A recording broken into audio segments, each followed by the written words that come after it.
Assalamualaikum warahmatullahi wabarakatuh.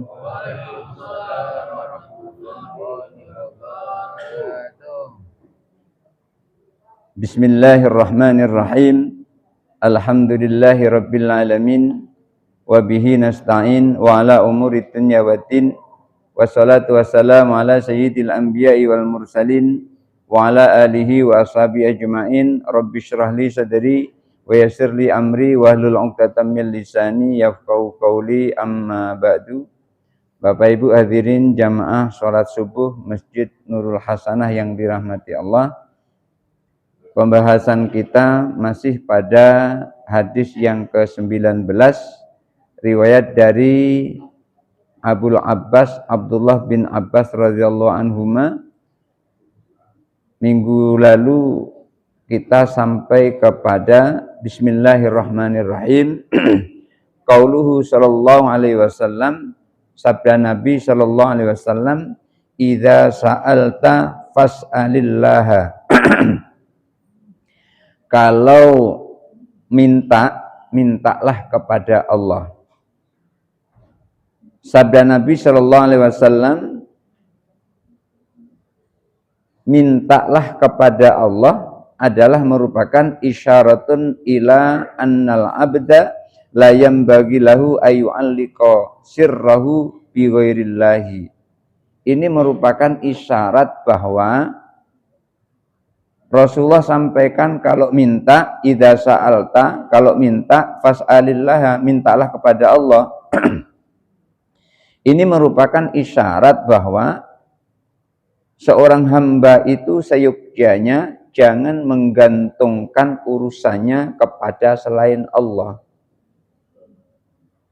Punya urusan, punya keinginan, jangan menggantungkan keinginannya kepada selain Allah.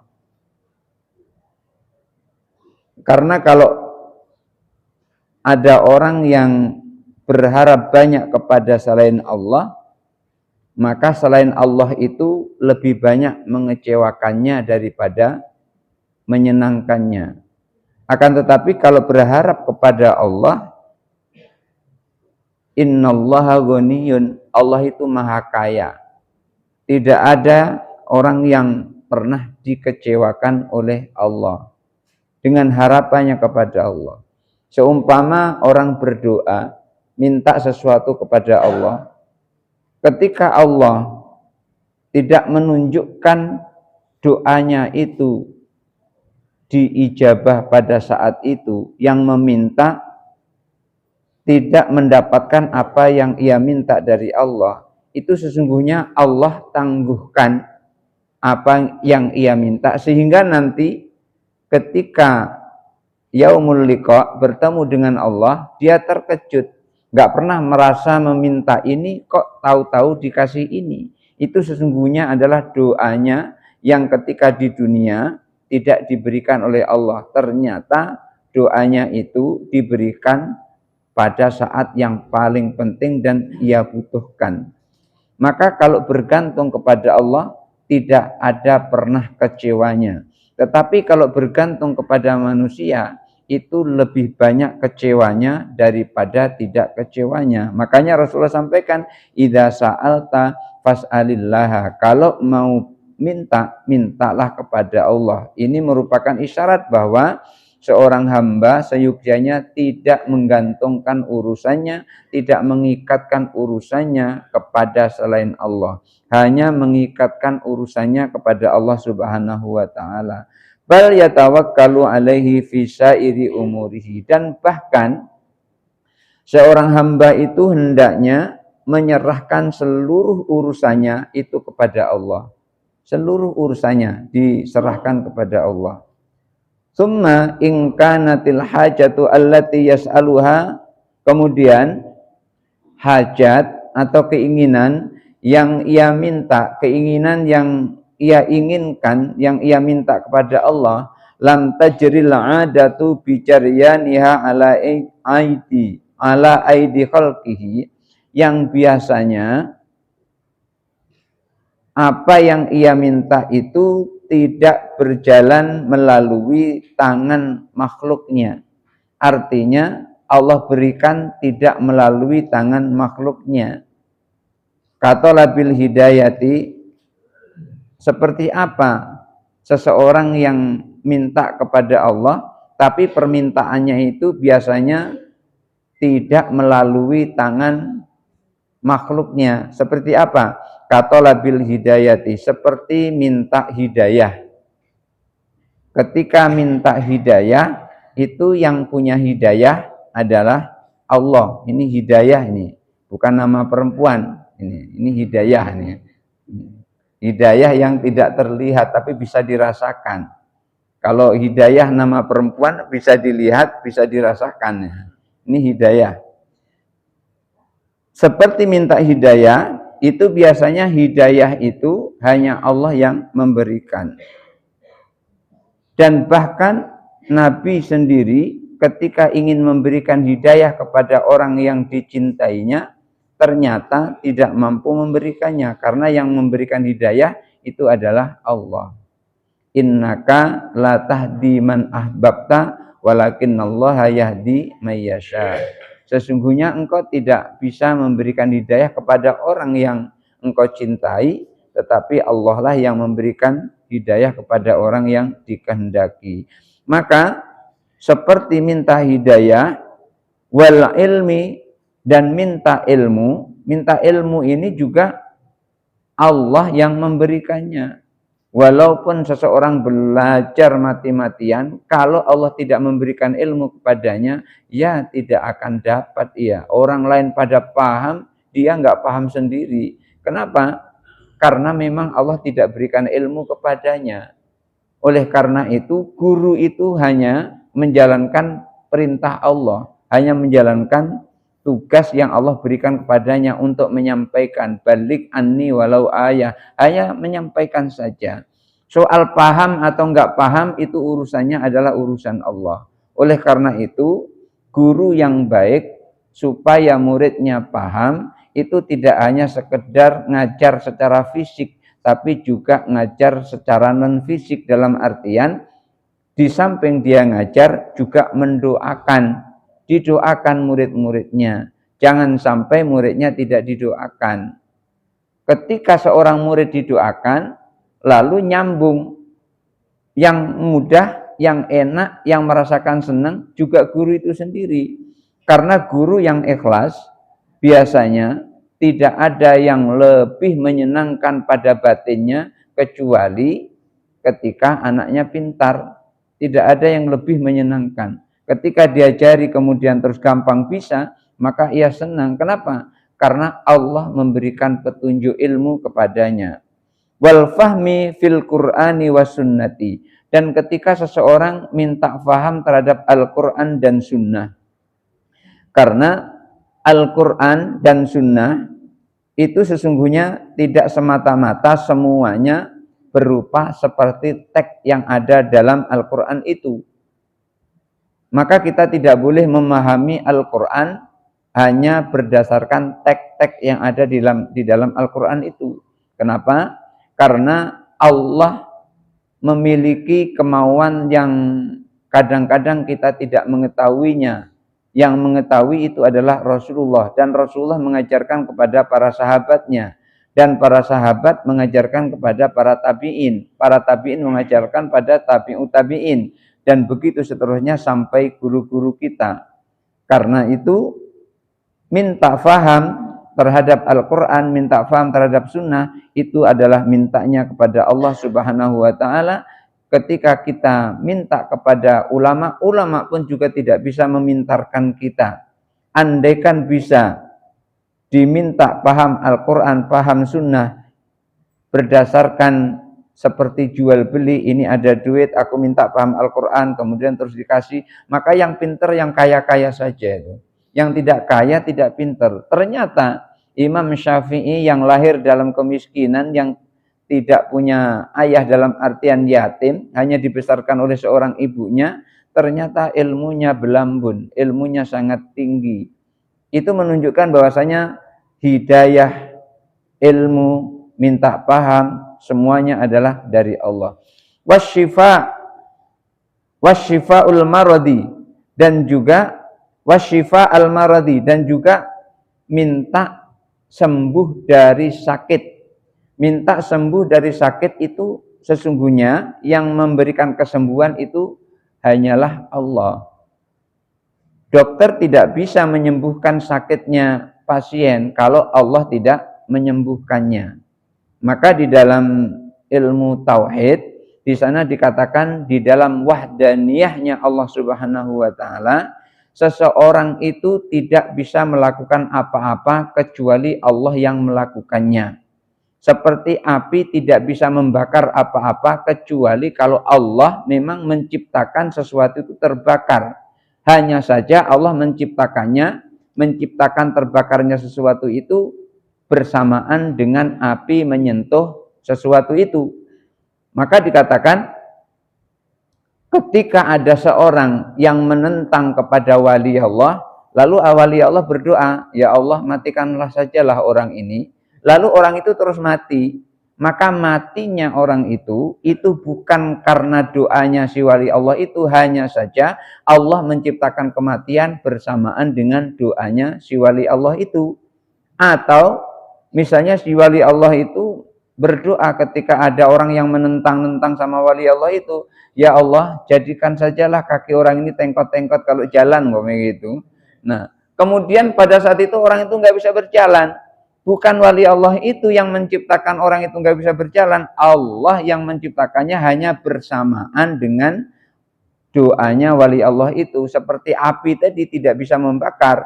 Andaikan api itu bisa membakar, niscaya Nabi Ibrahim sudah habis dibakar oleh kayu bakar yang dibakar oleh Raja Namrud. Andaikan saja seperti itu, ternyata Allah berfirman, ya narukuni bardaw wa salaman ala Ibrahim. Enggak apa-apa Nabi Ibrahim. Dikepung api terasa dingin kayak kita duduk di masjid ini, terasa sejuk AC-nya. Kenapa? Karena Allah menginginkan apinya itu dingin, bukan apinya panas. Maka Imam Sanusi dan Ibnul Arabi menyampaikan, kalau ada orang yang meyakini bahwasanya api itulah yang membakar karena tabiatnya, pisau itulah yang memotong karena tabiatnya, maka orang itu jatuh kepada kekafiran. Itu menurut Ibnu Arabi dan Imam Sanusi. Atau kalau ada orang yang mempercayai dan meyakini bahwasanya api itulah yang membakar karena Allah memberikan kekuatan kepada api, dengan kekuatan yang ada pada diri api itu bisa membakar segala yang ada, dan pisau itulah yang memotong sesuatu dengan kekuatan yang Allah berikan pada pisau itu. Maka beliau sampaikan, orang yang seperti itu disebut dengan jahilun fasikun. Jahil, bodoh lagi fasik. Kenapa? Karena tidak mengetahui wahdaniyatullah, tidak mengetahui keesaan Allah Subhanahu wa taala. Artinya selain Allah tidak ada yang bisa berbuat apa-apa. Ya kita semua di sini ini karena digerakkan oleh Allah. Kalau Allah sudah habiskan pergerakan kita, maka tidak bisa ngapa-ngapain. Ya contohnya orang yang sudah dijadikan Allah meninggal itu nggak bisa pergi ke kuburan sendiri. Nggak bisa dia, mandi sendiri nggak bisa. Apalagi jalan pergi ke kuburan. Mesti kita yang mengantarnya, mesti kita yang memandikannya. Itu semua adalah yang gerakkan adalah Allah Subhanahu wa ta'ala. Itu namanya wahdaniyah di dalam af'al Allah. Keesaan di dalam af'al Allah. Makanya beliau sampaikan, ada 5 kam. 5 kam yang dianggap oleh manusia. Yang pertama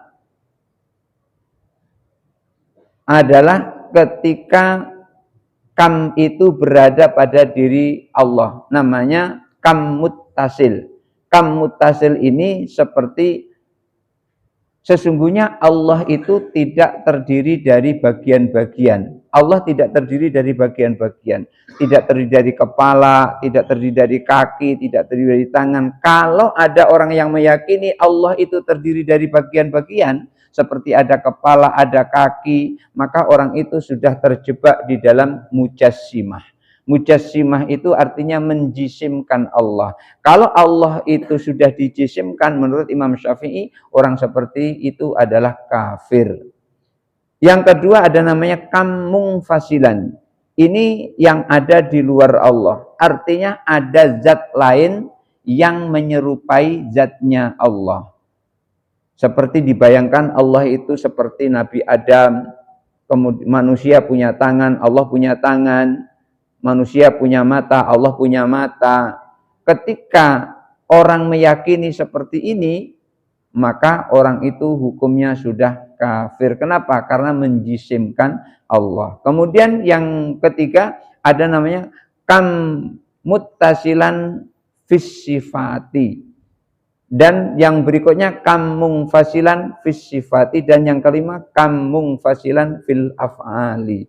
Jadi ketika seseorang meyakini bahwasanya sesuatu itu adalah asalnya dari sesuatu itu, maka orang yang seperti itu disebut dengan jahilun fasikun.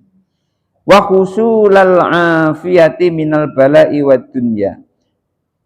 Wa khusulal afiyati min bala'id dunya wa adzabil akhirati.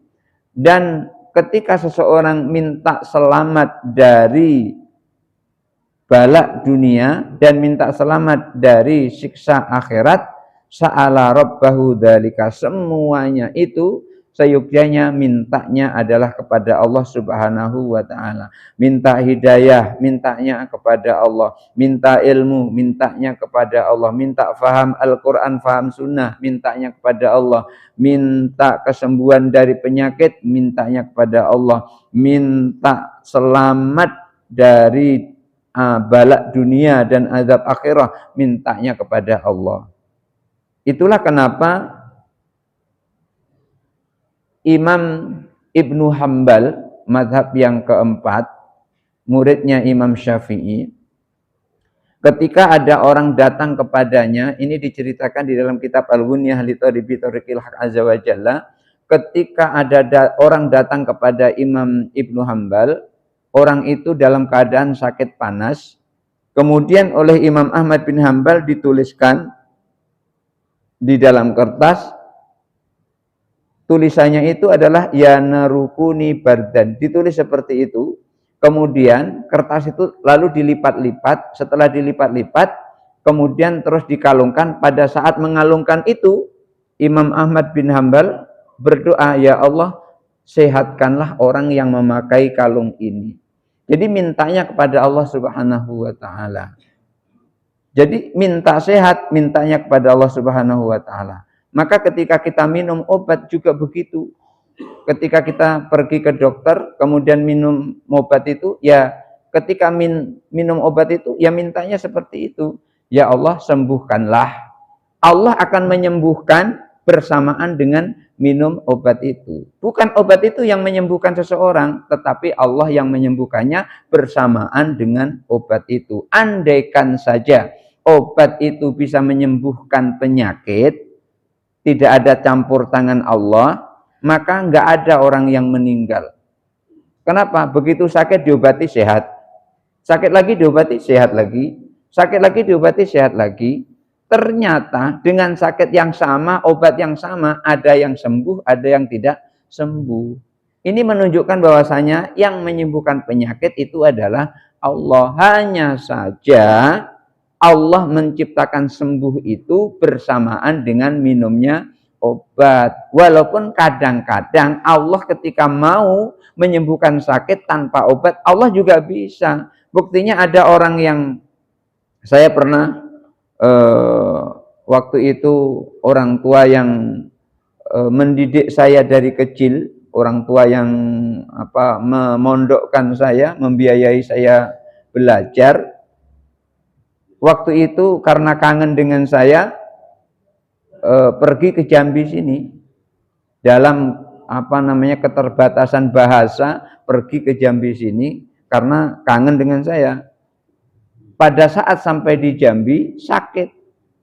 Lalu dengan keyakinannya apa katanya? Dalam bahasanya dia nyampaikan begini, sesuk yo mari. Langsung begitu dia nyampaikan, artinya besok kan sembuh gitu. Langsung bilang begitu. Ternyata besoknya sembuh tanpa minum obat. Itu kenapa? Karena keyakinannya bahwasanya yang menyembuhkan itu adalah Allah. Allah bisa menyembuhkan walaupun nggak pakai obat. Tetapi Allah juga bisa menyembuhkan orang dengan obat. Artinya ketika seseorang minum obat, Allah ciptakan kesembuhan itu padanya. Maka kalau minta sehat, mintalah kepada Allah Subhanahu wa ta'ala. Ini kalau permintaannya, hajatnya ada kaitannya adalah tidak ada kaitan dengan manusia. Seperti minta hidayah, mintanya kepada Allah. Tidak ada orang yang bisa memberikan hidayah, termasuk kesembuhan dari penyakit itu yang menyembuhkan adalah Allah. Wa in kanatil hajatu allati yas'aluha, dan apabila hajat atau keinginan yang ia minta, jaratil adatu annallahu subhanahu wa ta'ala yajriha ala aidi khalqihi, yang biasanya apa yang dia minta, apa yang dia inginkan itu melalui tangan makhluknya. Seperti apa? Permintaan yang dia butuhkan, tetapi hasilnya itu melalui tangan makhluknya. Kalau tadi kan tidak melalui tangan makhluknya, hidayah tidak melalui tangan makhluknya. Ini permintaan yang melalui tangan makhluknya. Kal hajatil muta'alliqati bi ashabil khirafi. Seperti keperluan atau hajat yang berkaitan dengan para pemilik keahlian. Maka ketika orang yang punya hajat, tetapi hajat itu berkaitan dengan para pemilik keahlian, seperti misalnya bikin rumah, itu kan mesti mencari orang yang ahli dalam hal itu, namanya tukang, dan dibantu dengan kenek. Wasonai, dan juga contohnya adalah para pekerja. Wa ulatil umur, dan para penguasa urusan. Kalau urusannya seperti itu, biasanya melalui tangan makhluknya, secara zahir itu melalui tangan makhluknya. Sa'alallahu ta'ala ayyu'attifa alaihi qulubahum. Mintanya adalah minta kepada Allah agar hatinya dilembutkan kepadanya. Kenapa? Ketika Allah melembutkan hatinya untuk orang yang butuh tadi, nanti ketika diminta akan memberinya. Misalnya ada tukang namanya Pak Sutris umpamanya. Pak Sutris, tolong besok bisa ngerjakan rumahku, menyelesaikan mlester yang kemarin itu. Kalau dia hatinya senang, dia pasti mau. Tapi kalau hatinya kesal, dia pasti tidak mau dia. Maka yang membuat hati senang dan hati kesal itu hanya Allah. Makanya mintanya kepada Allah. Lalu beliau menjelaskan bagaimana caranya supaya hatinya lembut kepadanya. Maka tentunya minta kepada Allah dengan berdoa. Seperti apa? Contoh doanya, Allahumma hanin alaina quluba ibadika wa imaika. Ya Allah, lembutkan hati hambamu, baik yang perempuan maupun yang laki-laki. Ketika berdoa seperti itu, mau sesuatu kepada Allah, disampaikan kepada orang tersebut, langsung diiyakan. Kenapa? Dilembutkan hatinya oleh Allah. Wa ma asbaha dzalik, atau doa yang lain yang serupa dengan itu. Umpamanya kita pengen tukang itu mau mengerjakan rumah kita. Lalu berdoa umpamanya dalam bahasa Indonesia begini, ya Allah, lembutkanlah hatinya Pak Sutris sehingga dia mau menyelesaikan rumahku. Umpamanya begitu. maka Allah akan melembutkan hatinya dan ia pun akan senang di dalam bekerja itu. Kenapa? Karena telah dilembutkan hatinya oleh Allah Subhanahu wa taala. Walayan Allah taala bistighnai anil khalqi, dan jangan sekali-kali meminta kepada Allah untuk tidak butuh kepada makhluk. Jangan sesekali berdoa kepada Allah untuk tidak perlu kepada makhluk, enggak butuh kepada makhluk. Li'annahu sallallahu alaihi wasallam sami'a aliyan yaqul, karena Rasulullah SAW pernah mendengar Sayyidina Ali berdoa, Allahumma aghnina an khalqika. Doanya Sayyidina Ali, ya Allah, jadikan aku enggak butuh dengan makhlukmu. Ketika Rasulullah dengar Sayyidina Ali berdoa, Allahumma aghnina an khalqika, lalu Rasulullah SAW menjawab, la takul hakada Ali, jangan ngomong seperti itu, jangan berdoa seperti itu. Fa innal khalqa yahtaju ba'duhum ila ba'din, karena makhluk itu antara satu dengan yang lain saling membutuhkan. Tidak ada makhluk yang bisa berdiri sendiri. Semua makhluk membutuhkan antara satu dengan yang lain. Walakin kul, akan tetapi berdoalah, Allahumma aghnina an syarari khalqika, ya Allah, cukupkan aku dari keburukan-keburukan makhlukmu. Maksudnya, ya Allah, jangan engkau jadikan aku butuh kepada keburukan-keburukan makhlukmu. Artinya tidak butuh dengan keburukan makhluk, kejahatan makhluk. Jangan minta tidak butuh kepada makhluk, tapi mintalah tidak butuh pada keburukan makhluk, kejahatan makhluk. Wa amma su'alul khalqi wa timadu alaihim famadmumun. Adapun kalau ada orang yang minta semata-mata minta kepada makhluk dan bergantung kepada makhluk, famadmumun, maka orang seperti itu jatuh pada ketercelaan. Minta kepada orang yang di dalam hatinya itu tidak ada kaitannya kepada Allah, kemudian terus bergantung kepada orang. Umpamanya dia seorang pejabat, kemudian dia dekat-dekat supaya nanti dapat jabatan, maka orang yang seperti itu termasuk orang yang tercela. Tetapi kalau Allah sebagai backingnya, sebagai latar belakangnya, maka yang seperti itulah yang seharusnya. Karena mintanya, walaupun itu adalah dari tangan manusia, mintanya tetap kepada Allah. Yang nyata-nyata itu adalah melalui tangan manusia, tetap mintanya kepada Allah. Seperti tadi, Allahumma hannin alaina quluba ibadika wa imaik. Ya Allah, lembutkan hati hambamu, yang laki-laki maupun yang perempuan. Wa yurwa, karena diriwayatkan, anillahi ta'ala fi kutubil munazzalah, diriwayatkan dari Allah Subhanahu wa ta'ala di dalam kitab-kitab yang Allah turunkan. Allah itu kan menurunkan kitab diantaranya Taurat, Zabur, Injil, Al-Quran. Maka dikatakan diriwayatkan dari Allah pada kitab-kitab yang diturunkan, ayakra'u bil khawatiri babu ghairi. Apakah ia mengetuk pintu kepada pintu selain aku? Wababi maftuhun, sementara pintuku adalah terbuka. Maksudnya, apakah ia minta kepada selain aku, padahal setiap ia minta pasti akan aku kabulkan. Ud'uni astajib lakum wa idza sa'alaka ibadi anni fa inni qarib ujibu da'watad da'i idza da'ani. Kalau minta, aku akan kabulkan. Apakah yang mengetuk pintu selain pintuku? Wababi maftuhun, padahal pintuku terbuka. Artinya kita tidak boleh minta kepada selain Allah. Kalau kita minta, hanya minta kepada Allah. Amhal yu'ammilu lisyaddaidi siwaya, atau ingin mengurai kesulitan kepada selain aku.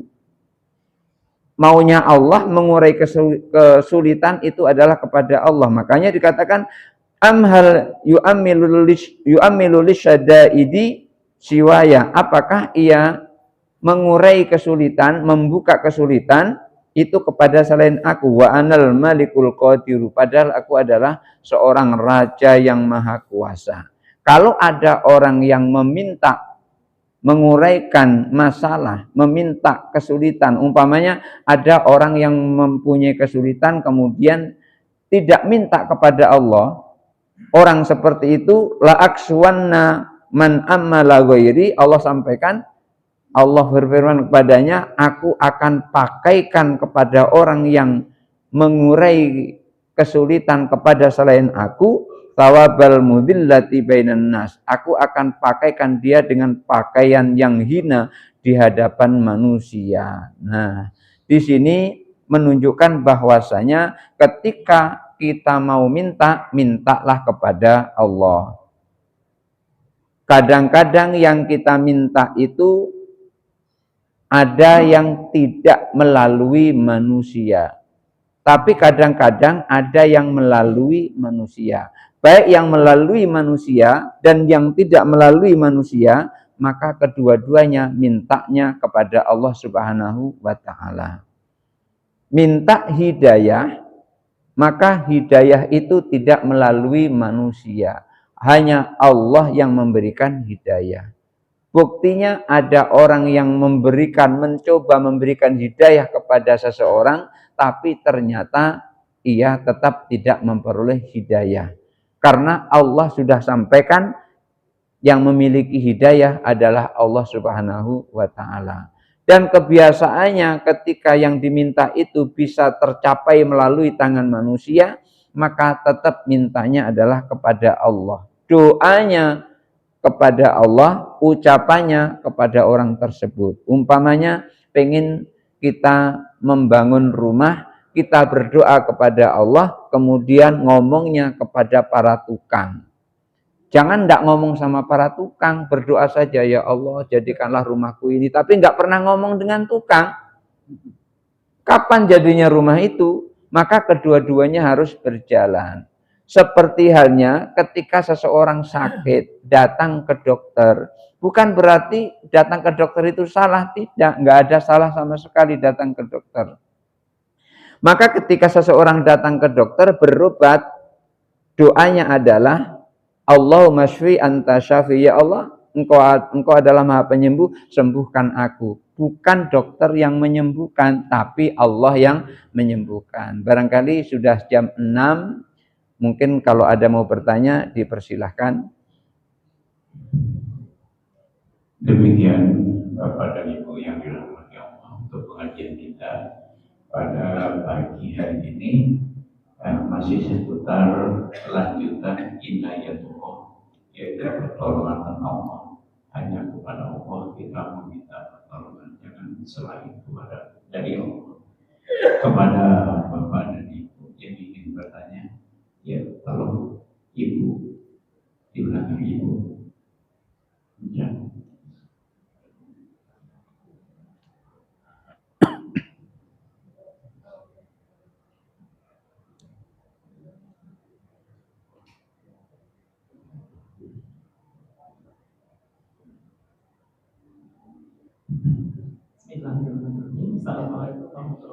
Waalaikumsalam warahmatullahi wabarakatuh.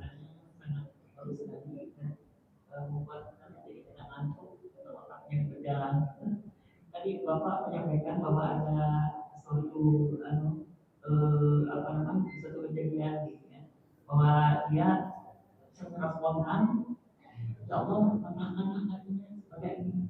Saya rasa mungkin kita tidak bisa mendoakan yang buruk-buruk, mohon kepada Allah.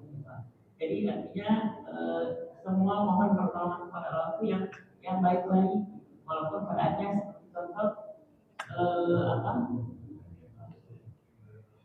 kita suatu saat tersesat di jalan, mau ditabrak mobil atau mau dirampok, dengan kita berdoa, ya Allah, melakukannya tanpa rampok itu, tapi kita sebaliknya kita mohon, ya Allah, selamatkan hambamu ini dari segala ujian dan cobaan. Saya takut sekali dengan itu. Terima kasih, mohon maaf yang ingin sekali. Assalamualaikum warahmatullahi wabarakatuh. Waalaikumsalam warahmatullahi wabarakatuh. Langsung aja Pak Ustaz. Jadi satu-satu jawab dari itu tadi, meminta pertolongan pada mutu, sebaiknya yang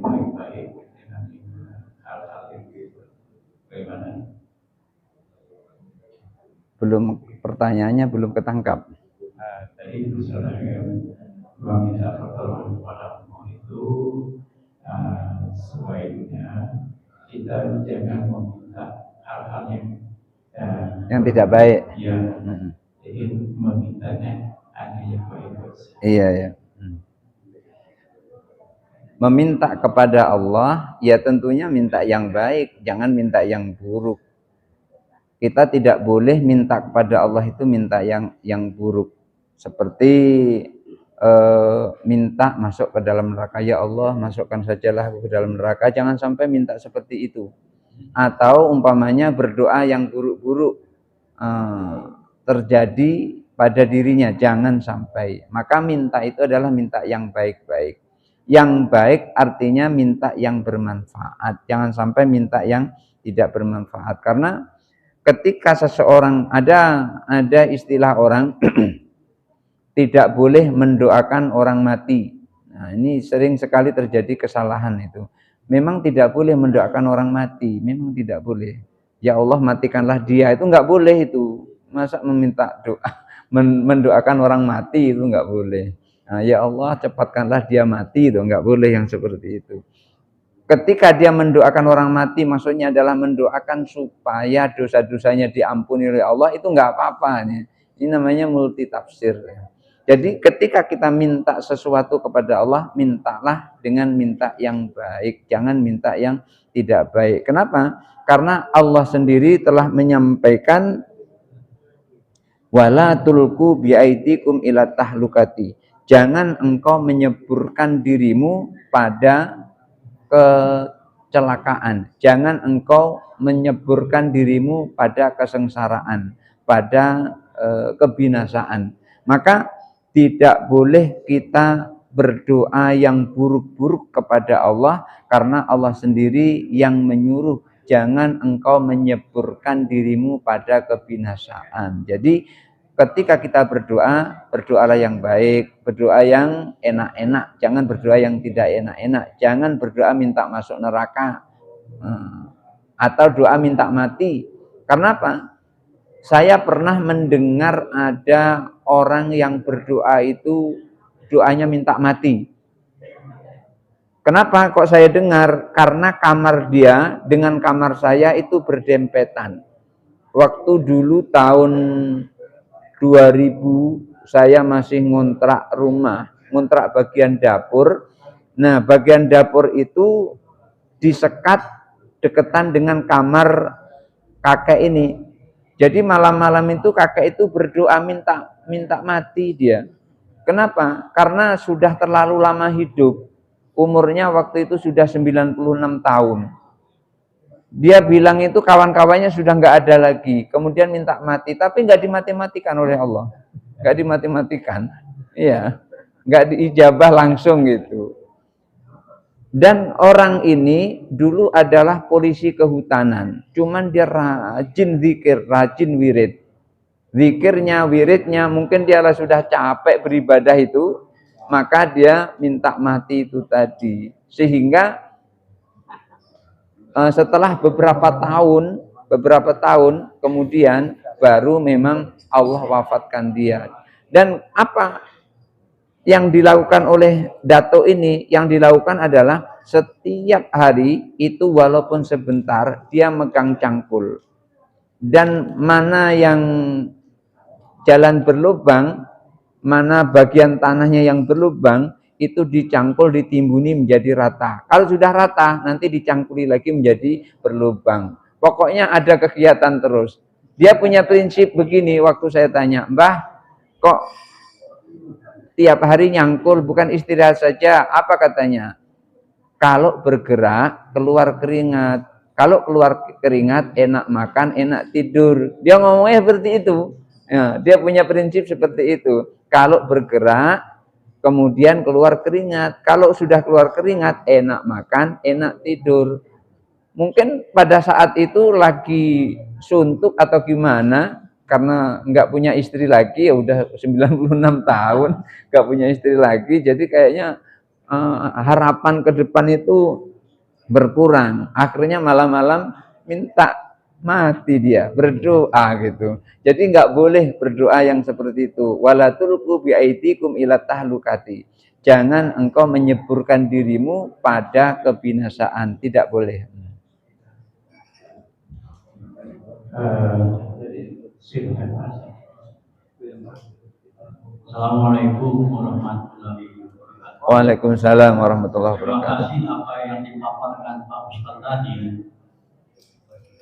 Doa mustajab tadi ada dua, yang langsung itu namanya dari Tuhan itu namanya hidayah. Yang itu mulai perantara doanya melalui orang. Saya mau tanya mengenai langsung mengenai ilmu tadi. Ilmu dan sakit. Ilmu ini kalau kita tak belajar tak bisa juga Ustaz. Iya. Tadi Pak Ustaz langsung ini, tapi kalau kita tak belajar, tadi Pak Ustaz mengatakan apa yang terjemahan itu nggak mesti juga, pasti juga kita ikuti, nggak mungkin. Itu penafsiran banyak itu. Dengan berbeda-beda bahasa Arab, mungkin penafsiran di bahasa Indonesia tak cukup kosakatanya. Makanya bahasa Arab ini tak bisa diartikan banyak. Misalnya kata kafir itu benar. Di Al-Quran itu kata kafir itu ada 300 kata. Itu disertasinya dokter itu. Pernah saya baca. Jadi bahasa kita harus mengikuti juga. Jadi apa yang Pak Ustaz sampaikan itu tak mesti juga benar, pasti ada penafsiran berapa mungkin terjemahan. Yang kedua mengenai kebalikan misalnya, apakah kita tadi kita mendoakan sehat tadi kok kebalikannya sakit ini apakah hidayah juga? Kan takdir itu, apa termasuk hidayah? Apa bukan? Apa doa orang mungkin kesalahan dari yang bersangkutan? Maka yang Ustaz sampaikan itu pernah juga waktu 2 minggu atau 3 minggu yang lalu kita dihukumi atau perbuatan kita juga, ya kan? Apa sakit, apa mungkin kecelakaan, apa cobaan atau ujian, itu kesalahan dari kita. Nah, itu mungkin yang saya tanyakan.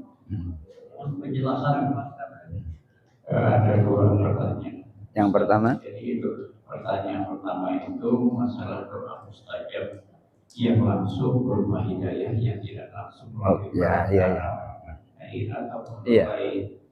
Kaitannya doa yang melalui perantara orang lain itu, yaitu pertanyaan keduanya, yaitu sakit itu hidayah dari Allah atau karena doa orang lain. Iya. Yang pertama hidayah. Memang hidayah itu yang memberikan langsung adalah kepada Allah. Tetapi ketika Allah memberikan sesuatu, bukan tidak Allah jadikan sebab dan akibat. Allah akan jadikan sebab. Satu contoh, ketika seseorang pengen selamat, maka Allah akan tarik dia dari mara bahaya menuju kepada selamat. Semuanya itu adalah Allah yang melakukannya. Tidak ada manusia yang bisa melakukannya sendiri. Ketika seperti tadi dicontohkan orang yang minta ilmu kepada Allah, dia harus belajar. Maka ketika seseorang minta ilmu kepada Allah, nanti Allah akan gerakkan dia bertemu kepada seseorang yang Allah kehendaki. Lalu dengan orang yang Allah kehendaki itu, lalu dia belajar. Buktinya apa? Kalau ilmu itu hanya Allah yang memberikan. Bukan guru yang memberikan. Satu contoh. Sekarang ini saya menyampaikan kalimat ini dari awal sampai akhir, saya yakin semuanya sama-sama mendengar. Tetapi apakah semua yang ada di sini menerimanya dengan penerimaan yang sama? Pasti tidak sama penerimaannya. Kenapa? Karena yang memberikan adalah Allah. Kita semua ini setiap hari juga mencari rezeki Allah, karena memang Allah perintahkan untuk mencari rezeki. Lalu pertanyaannya, yang kita dapat rezeki kita, taruhlah yang paling nyata saja, rezeki berupa uang. Apakah kita di sini punya uang yang sama? Padahal usahanya sama-sama usaha. Karena Allah yang memberinya, maka Allah memberi sesuai dengan yang Allah mau, bukan sesuai yang kita mau. Kalau sesuai yang kita mau, enak itu. Ya Allah, aku minta duit 2 miliar, langsung ada 2 miliar gitu. Itu kalau kita yang mau. Tapi ternyata Allah tidak kasih seperti itu. Ternyata antara kita ini berbeda-beda. Apa yang saya sampaikan dengan satu dengan yang lainnya, itu penerimaannya bisa tidak sama. Walaupun ada yang sama. Itu kenapa? Karena Allah yang memberi ilmu. Guru ketika mengajar kepada murid, dalam satu kelas itu ada yang nilainya 100, ada yang nilainya 50, ada yang nilainya 0. Kenapa? Karena yang memberikan ilmu itu adalah Allah, bukan guru. Guru itu Allah gerakkan untuk mengisi ilmu pada anak itu. Hanya saja isinya sesuai dengan yang Allah mau. Itu yang pertama. Jadi memang hidayah, ilmu, walaupun ada kaitannya secara zahir nampak manusia yang menyampaikannya, tapi hasil akhirnya adalah Allah. Kemudian yang kedua, yang ada campur tangan dengan manusia seperti sehat, seperti sakit. Apakah sakit itu merupakan hidayah? Bisa jadi sakit itu adalah hidayah, bisa jadi sakit itu adalah azab. Bisa jadi, belum tentu. Bagaimana prosesnya? Bagaimana prosesnya? Ketika prosesnya setelah dia sakit kemudian terus dia sadar malah mendekatkan diri kepada Allah, itu adalah hidayah. Satu contoh, ketika ada sebuah hikayat nih, ketika ada seorang preman, ketika seorang preman tadi disuruh sholat tidak mau, disuruh puasa tidak mau, dan orang yang menyuruhnya itu malah disakitinya. Suatu ketika dia lewat sebuah kuburan. Ketika dia lewat di sebuah kuburan itu, lalu dia mendengarkan jeritan-jeritan yang ada di dalam kuburan itu sampai telinganya sakit. Kemudian dia pun juga sakit. Setelah itu baru dia menyadari bahwasanya itu adalah siksa kubur. Lalu dia mengintrospeksi diri, bagaimana dengan aku yang seperti ini, yang selalu maksiat seperti ini. Barulah kemudian dia mulai sadar apa yang disampaikan orang adalah benar. Maka sakit itu bisa merupakan hidayah. Yang kedua, sakit bisa merupakan azab. Bisa jadi sakit itu merupakan azab. Kenapa? Karena maksiatnya kepada Allah berlama-lama, maka Allah akan turunkan azab kepadanya. Maka Allah itu ketika pengen menyeret hambanya kepada neraka, maka Allah akan perjalankan dia dengan perbuatan maksiatnya. Dan ketika Allah pengen menyeret hambanya ke dalam surga, maka Allah akan berikan hidayah yang baik-baik. Allah akan perbuatkan kepada orang itu dengan perbuatan baik, sehingga perbuatan itu menghantarkannya ke dalam surga. Jadi perbuatan manusia semuanya itu adalah perbuatan Allah. Hanya manusia itu menjalankan apa yang dijalankan oleh Allah. Intinya kita semua ini kalau dalam film itu namanya aktor semua, kita ini aktor. Lalu sutradaranya adalah Allah. Maka yang paling enak adalah jadilah aktor yang baik. Ya kalau seandainya mau melawan pun juga nggak bisa, karena Allah yang mempergerakkan kita semua ini. Ini kalau dilihat dari sisi ilmu tauhid. Barangkali seperti itu.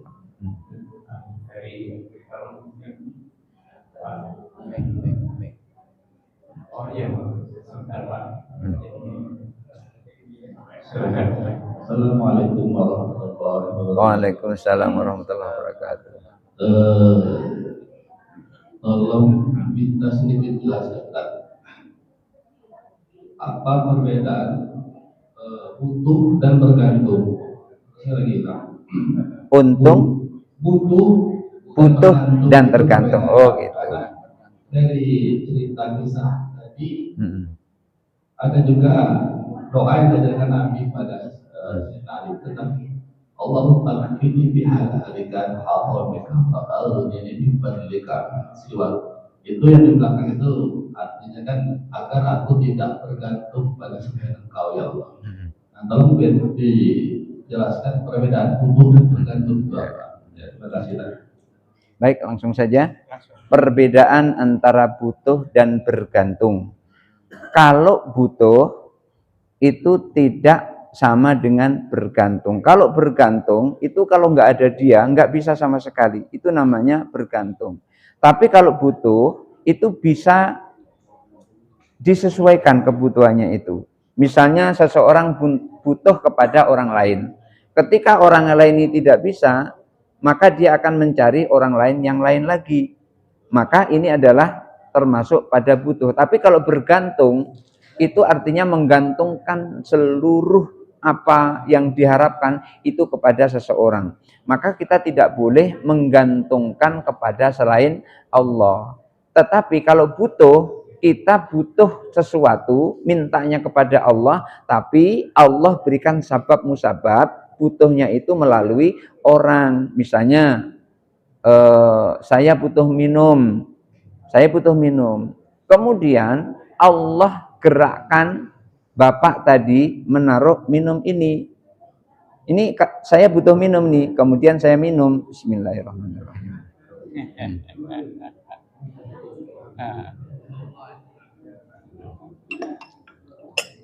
Ini saya butuh, tapi saya tidak bergantung. Walaupun ini seandainya tidak ada, maka saya bisa mencari yang lainnya. Itu namanya butuh. Maka bergantung kepada selain Allah itu tidak boleh bergantung. Tapi butuh kepada selain Allah itu sesungguhnya adalah tetap butuhnya kepada Allah. Hanya saja Allah mengutus atau Allah menjadikan orang itu sebagai perantaranya. Satu contoh, ketika ada orang yang hanyut di sungai, dia berdoa, ya Allah selamatkanlah aku dari hanyut ini. Kemudian ada orang datang ngulurkan tangan, nggak diterima ngulurkan tangan. Kenapa? Aku minta tolong kepada Allah bukan kepada kamu. Itu salah. Itu salah yang seperti itu. Itulah tadi doanya diijabah oleh Allah dengan mendatangkan orang dan mengulurkan tangannya supaya dia selamat. Itu sesungguhnya yang menyelamatkan adalah Allah, bukan orang itu. Tetapi kalau seandainya begitu orang itu datang, kemudian terus mengulurkan tangan, nggak diterima, akhirnya dia tetap hanyut, itu artinya doanya tidak diijabah oleh Allah pada saat itu. Kenapa? Karena sudah didatangkan, tapi tidak mau terima. Aku hanya kepada Allah minta, bukan kepada orang. Nah, itu yang salah seperti itu. Maka tadi dikatakan kadang-kadang pertolongan Allah itu melalui orang lain. Kadang-kadang melalui makhluk Allah. Kadang-kadang tidak melalui makhluk Allah. Yang melalui makhluk Allah contohnya tadi hidayah. Yang tidak melalui makhluk Allah contohnya hidayah. Hidayah itu walaupun kita berusaha menunjukinya, tapi kalau Allah tidak memberinya hidayah, maka pasti dia menolaknya. Tetapi yang berkaitan dengan makhluk Allah tadi, seperti umpamanya tadi minum, saya minta minum, sesungguhnya mintanya kepada Allah, akan tetapi pada saat itu makhluk Allah yang lain yang mengantarkan minum. Bukan berarti ini bukan perbuatan Allah, tetap perbuatan Allah. Kenapa? Itulah Allah itu wahdaniyah fil af'ali. Allah esa di dalam perbuatannya. Kelihatannya perbuatan manusia, tapi sesungguhnya adalah perbuatan Allah. Jadi bergantung kepada selain Allah tidak boleh, tetapi butuh kepada makhluk Allah, memang Allah ciptakan antara makhluk yang satu dengan yang lain itu saling membutuhkan. Seperti yang disampaikan oleh Rasulullah kepada Sayyidina Ali, jangan berdoa seperti itu, tapi berdoalah tidak butuh dengan kejahatan makhluk. Jangan sampai tidak butuh dengan makhluk, karena antara satu dengan yang lain pasti membutuhkan. Coba bayangkan Bapak, kalau doa itu dikabulkan, tidak butuh dengan manusia. Coba bayangkan, tidak ada keturunan berkelanjutan, nggak ada. Karena apa? Laki-laki nggak butuh dengan perempuan, tapi sunatullahnya untuk meneruskan garis keturunan, laki-laki harus butuh perempuan, perempuan harus butuh laki-laki. Oleh karena itu antara makhluk satu dengan makhluk yang lain saling membutuhkan, tapi tidak boleh menggantungkan semua urusannya kepadanya. Begitu.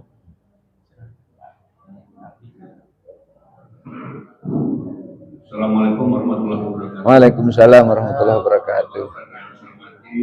Para jemaah yang berbahagia. Ada dua pertanyaan saya, Ustaz. Yang pertama menyebut dengan topik kita pagi ini, yang satu lagi tidak. Kita atau pada umumnya kita berdoa ya Allah Tuhan panjangkan umurku. Pada ulang tahun, selamat ulang tahun kan semua punya umur. Nah sementara umur kita ini sudah ditetapkan, sudah di Lauhul Mahfuz itu sudah ditetapkan umur tahun sekian. Nah pertanyaannya adalah itu maksudnya apa doa seperti itu? Seolah-olah doa itu tidak ada gunanya gitu. Yang kedua, ini masalah sehari-hari yaitu salat rawatib. Sejauh yang saya pahami, setelah sunnah rawatib itu ada 12. 2 rakaat sebelum subuh, kemudian 4 rakaat sebelum zuhur, 2 rakaat sudah zuhur, kemudian 2 rakaat sudah maghrib, 2 rakaat sudah isya. Itu yang saya pahami selama 4 rakaat sebelum asar. 4 rakaat sebelum asar. 4 rakaat sebelum asar. Anda itu yang misalnya Pak. Jadi yang saya tahu itu kan 12 itu kan. Oh gitu. Nah, bagaimana yang lain itu gitu kan. Ada juga saya baca buku, ada yang namanya sunat, ada yang muakkad gitu. Jadi mohon pikirannya. Saya kira demikian. Terima kasih jawabannya. Silakan Pak. Baik. Yang pertanyaan terakhir ya. Iya. Yang pertama ada doa panjang umur. Allahumma tawil umrona, ya Allah panjangkan umur kami, wa sahih asadana, dan perbagusi jasad kami. Nah, ini minta kepada Allah seperti itu. Padahal umur itu kan sudah ditentukan oleh Allah fi lauhil mahfuz. Dalam kajian yang lalu pada hadis yang masih awal-awal itu kan dikatakan ketika janin itu sudah umur 3 bulan, maka pada saat itu Allah utus malaikat. Ketika malaikat itu dekati janin tadi, malaikat bertanya kepada Allah, Allahumma yakun aw la yakun, ya Allah janin ini jadi atau tidak jadi. Kemudian ketika janin itu tidak jadi, maka Allah keluarkan janin itu melalui darah. Maka dia akan meleleh lagi. Kemudian darah itu yang disebut dengan orang keguguran tadi itu. Kemudian kalau jadi, maka malaikat nanti akan bertanya, ya Allah, bagaimana rezekinya? Bagaimana dia matinya? Pada umur berapa dia? Terus bagaimana, di mana nanti dia bertempat, di mana dia tinggal, dan seterusnya. Lalu Allah perintahkan pada saat itu, idhab ila lauhil mahfuz, pergilah ke lauhil mahfuz. Ternyata di situ sudah ada semuanya. Baru dicatat ketentuan yang ada pada anak tadi. Lalu pertanyaannya, kalau memang sudah ditentukan, lalu untuk apa doa itu? Apa gunanya? Ingat, wallahu yusbitu, dan Allah itu adalah yang menetapkan. Yamhu wa yusbitu, Allah yang menghapus dan Allah yang menetapkan. Jadi ketika doanya itu diijabah oleh Allah, ketentuan awal yang buruk tadi akan dihapus oleh Allah, lalu ditentukan dengan ketentuan yang baru. Kalau Allah mau, tidak ada sulitnya. Itulah kenapa Ibnu Umar berdoa, Allahumma in kunta katabtani sakiyan famhu anni. Ya Allah, apabila engkau tulis ketentuanku itu dengan ketentuan yang buruk, maka hapus ketentuan itu. Jadi Ibnu Umar sendiri berdoa, kalau ketentuannya adalah ketentuan yang buruk, minta dihapus supaya diganti dengan ketentuan yang baik. Kalau Allah menghendaki, ya bisa. Nggak ada sesuatu yang Allah tidak bisa. Jadi doanya manusia dibolak-baliknya ketetapan itu juga semuanya adalah takdir Allah. Misalnya gini, Allah mentakdirkan sesuatu nanti akan jadi tepung. Kemudian setelah jadi tepung, Allah akan takdirkan jadi kue seperti ini. Setelah jadi kue seperti ini, kemudian Allah takdirkan hilang kue itu. Kenapa? Saya makan, tapi makannya nanti aja dulu. Jadi di sini, ini artinya apa? Ini artinya Allah itu bisa menetapkan, bisa mencabut, bisa menetapkan kembali sesuai dengan yang Allah mau. Kenapa? Karena Allah memang maha semaha-mahanya. Tidak ada yang bisa melampaui dari mahanya Allah. Jadi ketika seseorang tadi berdoa minta panjang umur, tadinya memang umurnya ditentukan pendek. Kemudian Allah menginginkan sesungguhnya nanti akan ada yang berdoa supaya panjangnya umur. Kemudian terus Allah cabut. Ketentuan yang pendek tadi Allah cabut. Akhirnya Allah tetapkan dari doa tadi umurnya menjadi panjang. Atau sebetulnya pada umur sekian Allah akan jadikan dia penyakit. Akan tetapi ketika dia berdoa, Allahumma sahih asadi, setiap kali dia habis sholat dia berdoa. Dan Rasulullah sampaikan doa yang mustajab adalah doa sesudah sholat. Lalu diijabah oleh Allah. Akhirnya apa? Tidak jadi dia sakit. Itu semuanya adalah iradah dan kudrah Allah. Tapi ingat, kudrah tidak akan muncul, kudrah tidak akan terjadi kalau nggak ada iradah dari Allah. Yang pertama adalah iradah. Artinya iradah itu sesuatu yang belum terjadi. Tapi kalau kudrah itu sesuatu yang sudah terjadi. Maka sesuatu yang terjadi itu pasti sebelumnya ada iradah dari Allah. Kemudian yang kedua tadi apa tadi? Ya, sholat sunnah rawatib. Di dalam kitab Al-Muhadzab fi Fiqh Syafi'i, di situ saya baca karya Abu Ishaq Ibrahim bin Ali bin Yusuf Asyirazi, ulama tahun 400 Hijriah.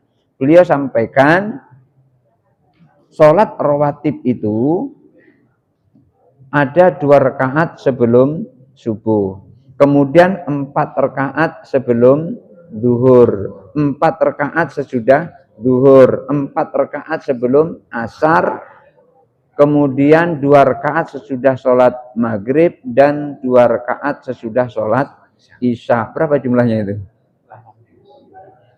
Berapa itu? 18. Iya. Tetapi ada juga riwayat yang lain yang muakkad, itu adalah 2 rakaat sebelum subuh, 2 rakaat sebelum zuhur, 2 rakaat sesudah zuhur, 4 rakaat sesudah sebelum asar, 2 rakaat sesudah subuh, sesudah maghrib, dan 2 rakaat sesudah isya. Jadi artinya apa? Di situ kemudian riwayat Sayyidah Aisyah mengatakan, siapa orang yang melakukan rakaat-rakaat rawatib ini, maka dosa-dosanya akan diampuni oleh Allah Subhanahu wa Ta'ala. Itu yang disebutkan di dalam kitab Al-Muhadzab fi Fiqh Syafi'i. Ini saya sampaikan di jamaah Masjid Jami Al-Hikmah di Kebun Kopi setiap malam Senin. Ya, besok. Bukan besok, nanti ya. Nanti malam. Iya. Baik. Mari kita sama-sama berdoa. A'udzubillahi minasyaitonirrajim. Bismillahirrahmanirrahim. Allahumma sholli ala sayyidina Muhammad wa ala ali sayyidina Muhammad wa sallim wa radhiyallahu ta'ala an sadatina Rasulillah ajmain. Allahumma ighfir lana dhunubana wa liwalidayna warhamhuma kama rabbayana shighara. Allahumma ij'alna mahbubina fi qulubil mu'minina wal mu'minat wal muslimina wal muslimat wa basyirna wa ballighna wa bilghina ila mi'atin wa 20 sanatan wallahu khairun hafidha wa arhamur rahimin. Allahumma qarribna ila man qarraba ilaika wa ba'idna wa sallimna minadh dhalimin wal ba'ida minka. Rabbana atina fid dunya hasanah wa fil akhirati hasanah wa qina adzabannar walhamdulillahi rabbil alamin. Barangkali itu saja dulu, kurang lebihnya saya mohon maaf. Wassalamualaikum warahmatullahi wabarakatuh.